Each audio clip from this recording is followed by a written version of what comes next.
শেখ, আমার বাবার সাথে আমার মায়ের ডিভোর্স হয়ে যায়, আল্লাহ রহম করেন। বর্তমানে বাবার সাথে আমাদের কারো কোনো যোগাযোগ বা সম্পর্ক নেই। আপনার মায়ের সম্পর্ক নেই, কিন্তু আপনাদের কেন সম্পর্ক নেই? এটা হারাম, জায়েজ নয়। আপনার মাকে তালাক দিয়েছে, ছেলে মেয়েকেও তালাক দিয়ে দিয়েছেন নাকি? না, আপনারা তালাক দিয়ে দিয়েছেন বাপকে, জায়েজ নয় শরীয়তে। অজ্ঞতা এটা আমাদের সমাজে, অথবা অবিচার। জি, কোনো যোগাযোগ বা সম্পর্ক নেই। এক্ষেত্রে আমার কি আত্মীয়তা সম্পর্ক ছিন্ন করার গুনাহ হবে? হ্যাঁ, কাবিরা গুনাহ হবে এবং জাহান্নামে যেতে হবে। আল্লাহু আকবার। নবী করিম সাল্লাল্লাহু আলাইহি ওয়াসাল্লামের সহিহ বুখারীতে হাদিস রয়েছে, সহিহ মুসলিম, লা ইয়াদখুলুল জান্নাতা কাতিউন।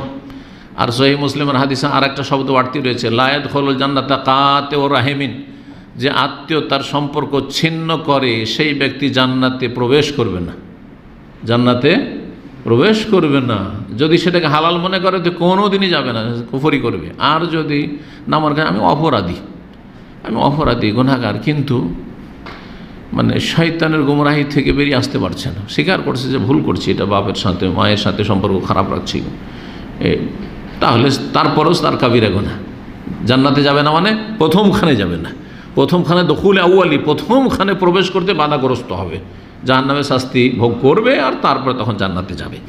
এই হচ্ছে এই হাদিসগুলি, এই ধরনের যে হাদিসগুলি রয়েছে সেগুলির অর্থ।